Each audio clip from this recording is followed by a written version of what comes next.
ಎಲ್ಲರಿಗೂ ನಮಸ್ಕಾರ. R S Kannada ಅಪ್ಡೇಟ್ಸ್ಗೆ ಸ್ವಾಗತ. ಇವತ್ತಿನ ಈ ವಿಡಿಯೋದಲ್ಲಿ ನಾವು 20 ಲೀಟ್ರ್ ವಾಟರ್ ಕ್ಯಾನನ್ನು ಯಾವ ಥರ ಕ್ಲೀನ್ ಮಾಡೋದು ಅಂತ ನಾನು ಹೇಳ್ತೀನಿ. ಎಲ್ಲೂ ಸ್ಕಿಪ್ ಮಾಡ್ದೇನೆ ಕಂಪ್ಲೀಟಾಗಿ ವಿಡಿಯೋ ನೋಡಿ. ಹಾಗೆ ಲೈಕ್ ಮಾಡಿ, ಶೇರ್ ಮಾಡಿ, ಕಮೆಂಟ್ ಮಾಡಿ. ಹಾಗೆ ಇನ್ನೂ ಯಾರೆಲ್ಲ ಸಬ್ಸ್ಕ್ರೈಬ್ ಮಾಡ್ದೇನೆ ನನ್ನ ಚಾನಲ್ ನೋಡ್ತಿದ್ದೀರಾ, ದಯವಿಟ್ಟು ಸಬ್ಸ್ಕ್ರೈಬ್ ಮಾಡ್ಕೊಳ್ಳಿ. ನೀವು ಸಬ್ಸ್ಕ್ರೈಬ್ ಮಾಡ್ಕೊಳ್ಳೋದ್ರಿಂದ ನಿಮಗೆ ಕಂಟಿನ್ಯೂಯಸ್ ಅಪ್ಡೇಟ್ಸ್ ಸಿಗ್ತಾ ಇರುತ್ತೆ. ನೋಡಿ, ಆಲ್ಮೋಸ್ಟು ಮ್ಯಾಕ್ಸಿಮಮ್ ಜನರು ಸಿಟಿಲಿರುವಂಥವರು ಈ ಥರ ವಾಟರ್ ಕ್ಯಾನನ್ನು ಯೂಸ್ ಮಾಡ್ತಾರೆ. ನೀವು ಮಾಡಿರ್ತೀರ, ಆಲ್ಮೋಸ್ಟು ನಿಮ್ಗೆ ಗೊತ್ತಿರುತ್ತೆ. ಆದರೆ ಇದನ್ನು ಯೂಸ್ ಮಾಡುವಾಗ ಏನಾಗುತ್ತೆ ಅಂತ ಹೇಳಿದರೆ, ಯೂಸ್ ಮಾಡ್ತಾ ಅದರಲ್ಲಿ ನೀರು ಸ್ಟೋರ್ ಮಾಡಿ ಇಡೋದ್ರಿಂದ ಒಳಗಡೆ ಎಲ್ಲ ಒಂಥರ ಗ್ರೀನ್ ಆಗುತ್ತೆ.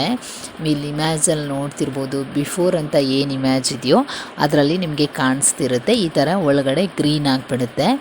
ಏನು ಮಾಡ್ತಾರೆ ಅಂದರೆ, ಆಲ್ಮೋಸ್ಟ್ ಕೆಲವರೆಲ್ಲ ಇದನ್ನು ಚೇಂಜ್ ಮಾಡ್ತಾರೆ. ಇದನ್ನು ತೆಗೆದ್ಬಿಟ್ಟು ಏನೋ ಕೆಲವರು ಮನೆಯಲ್ಲಿ ಗಿಡ ಎಲ್ಲ ನೆಡುವಂಥವ್ರು ಇದನ್ನು ಓಪನ್ ಮಾಡಿಬಿಟ್ಟು ಗಿಡಗಳನ್ನ ಹಾಕ್ತಾರೆ, ಕೆಲವರು ಗುಜರಿಗೆ ಹಾಕ್ತಾರೆ, ಈ ಥರ ಮಾಡ್ತಾರೆ. ಆದರೆ ಅಷ್ಟೇನೂ ಅವಶ್ಯಕತೆ ಇಲ್ಲ ಅನಿಸುತ್ತೆ ನನಗೆ. ಏನಂತ ಅಂದರೆ, ನೀವು ಮನೇಲಿರುವಂತಹ ಇಂಗ್ರೀಡಿಯೆಂಟ್ಸ್ಗಳನ್ನ ಯೂಸ್ ಮಾಡಿಕೊಂಡು ವಾಶ್ ಮಾಡಿಬಿಟ್ಟು ನೀವು ರೀಯೂಸ್ ಮಾಡಬಹುದು. ಕೆಲವ್ರ ತಲೆಯಲ್ಲಿ ಏನಿರುತ್ತೆ ಅಂದರೆ, ಇದ್ರ ಒಳಗಡೆ ನಾವು ಕೈ ಹಾಕಿ ವಾಶ್ ಮಾಡಲಿಕ್ಕಾಗೋದಿಲ್ಲ ಈ ವಾಟರ್ ಕ್ಯಾನ್ ಒಳಗಡೆ, ಹಾಗಾಗಿ ಬೇಡ ಇದು ಅಂತ ಹೇಳಿಬಿಟ್ಟು ಇನ್ನೊಂದು ಹೊಸದು ತಂದುಬಿಡೋಣ ಅಂತ ಹೇಳಿಬಿಟ್ಟು ಎಷ್ಟೊಂದು ಜನ ಇದನ್ನು ಅದು ಹೇಳಿದ್ನಲ್ಲ ಗುಜ್ರಿಗೆ ಹಾಕ್ತಾರೆ. ಏನಾದರೂ ಬೇರೆ ಏನಾದರೂ ಓಪನ್ ಮಾಡಿಬಿಟ್ಟು ಬೇರೆ ಪಾಟ್ ಥರ ಯೂಸ್ ಮಾಡ್ಕೊಳ್ತಾರೆ. ಆದರೆ ಇದನ್ನು ನೀವು ರೀಯೂಸ್ ಮಾಡಬಹುದು. ಹಾಗೆ ನೀವು ಕೈ ಹಾಕಿನೇ ವಾಟರ್ ಕ್ಯಾನ್ ಒಳಗಡೆ ವಾಶ್ ಮಾಡೋ ಅವಶ್ಯಕತೆ ಇರೋದಿಲ್ಲ. ನೀವು ನಾನು ಹೇಳುವಂಥ ಇಂಗ್ರೀಡಿಯೆಂಟ್ಸ್ಗಳನ್ನ ಹಾಕಿಬಿಟ್ಟು ನೀವು ಆರಾಮಾಗಿ ವಾಶ್ ಮಾಡ್ಬೋದು. ಅದು ಕೂಡ ನಾನು ಮನೇಲಿರುವಂತಹ ಇಂಗ್ರೀಡಿಯೆಂಟ್ಸ್ಗಳನ್ನೇ ಹೇಳ್ತೀನಿ, ಯಾವುದೇ ಥರ ಕೆಮಿಕಲ್ ಇರುವಂಥದ್ದಲ್ಲ, ಆಯಿತಾ. ಆಮೇಲೆ ಇನ್ನೊಂದೇನಂತ ಹೇಳಿದರೆ, ಇದನ್ನು ನಾವು ಪದೇ ಕ್ಲೀನ್ ಮಾಡ್ಕೊಳ್ಳೋದ್ರಿಂದ ಒಂದು ನಮ್ಮ ಹೆಲ್ತು ಚೆನ್ನಾಗಿರುತ್ತೆ. ಕ್ಲೀನ್ ಮಾಡಿಬಿಟ್ಟು ಅದರಲ್ಲಿ ನೀರು ಹಾಕಿ ನಾವು ನಾವು ಸೇವನೆ ಮಾಡಲಿಕ್ಕಿರ್ಬೋದು, ಅಥವಾ ನಾವು ಆಹಾರದ ಜೊತೆ ಅಡುಗೆ ಮಾಡಲಿಕ್ಕೆ ಏನಕ್ಕಾದರೂ ಯೂಸ್ ಮಾಡ್ಕೊಬೋದು. ಬಟ್ ಯಾವುದೇ ಥರ ಸಮಸ್ಯೆ ಆಗೋದಿಲ್ಲ, ಅಂದರೆ ಹೆಲ್ತಿಗೆ ಸಮಸ್ಯೆ ಆಗೋದಿಲ್ಲ ಕ್ಲೀನ್ ಮಾಡ್ಕೊಳ್ಳೋದ್ರಿಂದ. ಇನ್ನೊಂದು, ನಾವು ನೀರನ್ನು ಹಿಡಿಯಲಿಕ್ಕೆ ಹೋಗುವಾಗ ಎಲ್ಲ ಇದರಲ್ಲಿ ತುಂಬ ಗಲೀಜೆಲ್ಲ ಇತ್ತು ಅಂದರೆ ನಮಗೆ ಇಟ್ಕೊಂಡು ಹೋಗಲಿಕ್ಕೂ ಕೂಡ ಮುಜುಗರ ಆಗುತ್ತೆ.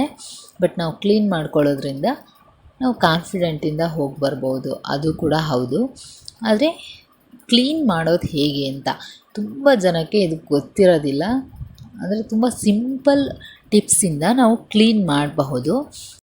ಹಾಗಾದರೆ ಹೇಗೆ ಅಂತ ನೋಡೋಣ ಬನ್ನಿ. ಇಲ್ಲಿ ನಾನು ವಾಟರ್ ಕ್ಯಾನನ್ನು ವಿತೌಟ್ ಬ್ರಷ್ ವಾಶ್ ಮಾಡೋದು ಹೇಗೆ ಅಂತ ಹೇಳ್ತಿರೋದು. ಬ್ರಷ್ ಇಲ್ಲದೇ ವಾಟರ್ ಕ್ಯಾನನ್ನು ಯಾವ ಥರ ವಾಶ್ ಮಾಡೋದು ಅಂತ ಹೇಳಿಬಿಟ್ಟು. ಇವಾಗ ಮಾರ್ಕೆಟಲ್ಲೆಲ್ಲ ಬಂದಿದೆ ವಾಟರ್ ಕ್ಯಾನನ್ನು ವಾಶ್ ಮಾಡಲಿಕ್ಕಂತಲೇ ಬ್ರಷ್ ಕೂಡ ಬಂದಿದೆ. ಆದರೆ ಆ ಬ್ರಷ್ ತುಂಬ ಜನರು ಮನೇಲಿ ಇರೋದಿಲ್ಲ. ಆಗನೂ ಕೂಡ ನಾವು ಯಾವ ಥರ ವಾಶ್ ಮಾಡ್ಬೋದು ಅಂತ ಹೇಳ್ತಿರೋದು. ಮತ್ತು ಎಷ್ಟೇ ಗಲೀಜಾಗಿದ್ರೂ ಕೂಡ ನಾನು ಹೇಳ್ತಾ ಇರುವಂಥ ಟಿಪ್ಸಿಂದ ಕಂಪ್ಲೀಟ್ ಕ್ಲೀನ್ ಆಗುತ್ತೆ. ನೋಡಿ, ಇದಕ್ಕೆ ಬೇಕಾಗುವಂಥ ಇಂಗ್ರೀಡಿಯೆಂಟ್ಸ್ ಏನಂತ ಹೇಳಿದರೆ, ವಿನೆಗರ್, ಹಾಗೆ ಲೆಮನ್, ಮತ್ತು ಬೇಕಿಂಗ್ ಸೋಡಾ, ಹಾಗೆ ಗಟ್ಟಿ ಇರುವಂಥ ಏನಾದರೂ ಕಾಳು, ಎಕ್ಸಾಂಪಲ್ ಹೆಸರು ಕಾಳು ಅಥವಾ ಬಟಾಣಿ ಯಾವುದಾದ್ರೂ ಯೂಸ್ ಮಾಡ್ಬೋದು. ಅದು ತುಂಬ ಹಾಕೋದಲ್ಲ, ಒಂದು 7ರಿಂದ 8 ಕಾಳು ಹಾಕ್ಕೊಂಡ್ರೆ ಸಾಕು ಅದರೊಳಗಡೆ, ಆಯಿತಾ. ಇವಾಗ ಏನು ಮಾಡಬೇಕಂದ್ರೆ 7ರಿಂದ 8 ಬಟಾಣಿ, ನಾನಿಲ್ಲಿ ಬಟಾಣಿನ ತೊಗೊಳ್ತಿದ್ದೀನಿ ನಿಮಗೆ ಎಕ್ಸಾಂಪಲ್. ಬಟಾಣಿ, ಹಾಗೆ ವಿನೆಗರ್ 3 ಸ್ಪೂನ್, ಹಾಗೆ ಬೇಕಿಂಗ್ ಸೋಡಾ 2 ಸ್ಪೂನ್, ಹಾಗೆ 1 ಲೆಮನ್. ಇಷ್ಟನ್ನ ಹಾಕಬೇಕು ಅದ್ರ ಒಳಗಡೆ, ವಾಟರ್ ಕ್ಯಾನ್ ಒಳಗಡೆ ಹಾಕಿಬಿಟ್ಟು. ಇವಾಗ ಸ್ಟೀಲ್ ನಾರು ಏನಿದೆ ಗೊತ್ತಲ್ವ ನಿಮಗೆ, ಪಾತ್ರೆ ಉಜ್ಜೋ ನಾರು ಇರುತ್ತಲ್ಲ, ಅಥವಾ ಸ್ಕ್ರಬ್ ಅದೇನಿರುತ್ತೋ ಅದನ್ನು ಯೂಸ್ ಮಾಡ್ಕೊಳ್ಳಿ, ಸ್ಟೀಲಿಂದು, ಆಯಿತಾ. ಅದನ್ನು ಸ್ವಲ್ಪ ಬಿಡಿ ಮಾಡಿ ಅಗಲ ಮಾಡಿಬಿಟ್ಟು ಆ ವಾಟರ್ ಕ್ಯಾನ್ ಒಳಗಡೆ ಹಾಕಬೇಕು. ಹಾಕಿಬಿಟ್ಟು ನೀವು ಏನಿಲ್ಲ ಅದನ್ನು ಆ ಕಡೆ ಈ ಕಡೆ ಶೇಕ್ ಮಾಡೋದಷ್ಟೇ ನಿಮ್ಮ ಕೆಲಸ. ಅದರೊಳಗಡೆ ಹಾಕಿಬಿಟ್ಟು ಆ ಕಡೆ ಈ ಕಡೆ ಶೇಕ್ ಮಾಡಿ, ಫುಲ್ಲು ಎಲ್ಲ ಕಡೆ ಸ್ಪ್ರೆಡ್ ಆಗೋ ಥರ ಶೇಕ್ ಮಾಡ್ತಾ ಇರಿ, ಆಯಿತಾ. ಆಮೇಲೆ ನೀವು ಇನ್ನೊಂದು ಇಂಗ್ರೀಡಿಯೆಂಟ್ಸ್ನ ನಾನು ಮಿಸ್ ಮಾಡಿದೆ. ಏನಂದರೆ ವಿಮ್ ಅಥವಾ ಯಾವುದೇ ಪಾತ್ರೆನ ವಾಶ್ ಮಾಡುವಂತಹ ಲಿಕ್ವಿಡ್ ಏನಿರುತ್ತೋ ಅದನ್ನು 1 ಸ್ಪೂನ್ ಹಾಕ್ಕೊಳ್ಳಿ. ಇಷ್ಟು ಹಾಕಿಬಿಟ್ಟು, ಹಾಕಿಲ್ಲ ಅಂದರೂ ನಡೆಯುತ್ತೆ, ಹಾಕ್ಕೊಂಡ್ರೆ ತುಂಬ ಕ್ಲೀನ್ ಆಗುತ್ತೆ. ಹಾಕಿಬಿಟ್ಟು ನೀಟಾಗಿ ವಾಶ್ ಮಾಡಬೇಕು. ಇದು ಶೇಕ್ ಮಾಡಬೇಕು ತುಂಬ. ವಾಟರ್ ಕ್ಯಾನನ್ನು ಶೇಕ್ ಮಾಡೋದ್ರಿಂದ ಶೇಕ್ ಮಾಡಿ ಒಂದು 5ರಿಂದ 10 ನಿಮಿಷ ಆ ಥರ ಶೇಕ್ ಮಾಡಿಬಿಟ್ಟು, ಎಲ್ಲಿ ನಿಮಗೆ ತುಂಬ ಗಲೀಜು ಅನಿಸುತ್ತೋ ಆ ಸೈಡೇ ಶೇಕ್ ಮಾಡಬೇಕು. ಸ್ಟೀಲ್ ಸ್ಕ್ರಬ್ರನ್ನ ಯಾಕೆ ಹಾಕಿ ಅಂತ ಹೇಳ್ತೀನಿ ಅಂದರೆ, ತುಂಬ ಗಲೀಜಾಗಿತ್ತು ಅಂದರೆ ಅದು ಒಂಥರ ಶಾರ್ಪ್ ಇರುತ್ತಲ್ಲ, ಅದರಿಂದ ಹೋಗುತ್ತೆ, ಆಯಿತಾ, ಕ್ಲೀನ್ ಆಗುತ್ತೆ. ಹಾಗಾಗಿ ಅದನ್ನು ಹಾಕ್ಬಿಟ್ಟು ನೀಟಾಗಿ ಹಿಂಗೆ ಶೇಕ್ ಮಾಡೋದ್ರಿಂದ ನಾವು ಫುಲ್ಲು ಕ್ಲೀನ್ ಆಗುತ್ತೆ. ನಿಮಗೆ ಹೊಸ ವಾಟರ್ ಕ್ಯಾನ್ ಥರನೇ ಆಗುತ್ತೆ. ಬಟ್ 10 ಮಿನಿಟ್ಸ್ ಹಾಕಿಬಿಟ್ಟು ಆಮೇಲೆ ಆ ಸ್ಕ್ರಬ್ಬನ್ನ ತೆಗೆದುಬಿಡಿ ಅದರಿಂದ.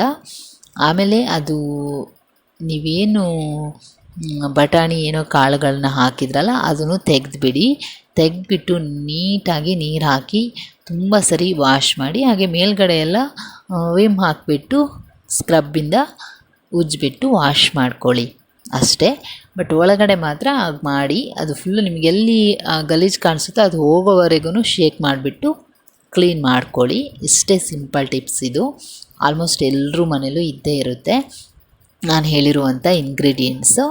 ಆಮೇಲೆ ಅದನ್ನು ನೀರು ಹಾಕಿಬಿಟ್ಟು ಒಂದು 4-5 ಸರಿ ವಾಶ್ ಮಾಡಿ ಅಷ್ಟೇ. ನಿಮಗೆ ನೆಕ್ಸ್ಟ್ ನೋಡ್ಬೋದು ನೀವು ಹೊಸ ವಾಟರ್ ಕ್ಯಾನ್ ಆಗಿರುತ್ತೆ. ನೆಕ್ಸ್ಟ್ ನಾನು ನಿಮಗೆ ಯಾವುದಾದ್ರೂ ವಿಡಿಯೋದಲ್ಲಿ ನಾನು ಕ್ಲೀನ್ ಮಾಡುವಾಗ ನಿಮಗೆ ಅದನ್ನು ನಾನು ತೋರಿಸ್ತೀನಿ. ನನಗೆ ಬ್ರಷಲ್ಲಿ ಅಷ್ಟೊಂದು ಅನಿಸಲ್ಲ, ಅದು ಸ್ವಲ್ಪ ಒಂದೊಂದು ಸರಿ ಹ್ಯಾಂಡಲ್ ಎಲ್ಲ ಶಾರ್ಟ್ ಇರುತ್ತೆ. ಬಟ್ ಇದರಲ್ಲಾದರೆ ಏನೂ ತೊಂದರೆ ಇಲ್ಲ. 5ರಿಂದ ತುಂಬ ಗಲೀಜಾಗಿತ್ತು ಅಂದರೆ ಒಂದು 10 ನಿಮಿಷ ಟೈಮ್ ತೊಗೊಳುತ್ತೆ, ಇಲ್ಲಾಂದರೆ 2-3 ನಿಮಿಷದಲ್ಲೇ ವಾಶ್ ಮಾಡಿ ಆಗುತ್ತೆ, ಏನು ತೊಂದರೆ ಇಲ್ಲ. 3 ಡೇಸಿಗಂತೂ ವಾಶ್ ಮಾಡಿದರೆ 2 ಮಿನಿಟ್ಸ್ ಸಾಕು ನಿಮಗೆ. 2 ನಿಮಿಷದಲ್ಲಿ ನೀವು ನಿಮ್ಮ ವಾಟರ್ ಕ್ಯಾನನ್ನು ಕ್ಲೀನಾಗಿ ವಾಶ್ ಮಾಡ್ಬೋದು. ಅದು ತುಂಬ ಹೊಸದಾಗಿಯೇ ಅನಿಸುತ್ತೆ ನಿಮಗೆ ವಾಟರ್ ಕ್ಯಾನ್, ಅಷ್ಟು ಚೆನ್ನಾಗಾಗುತ್ತೆ.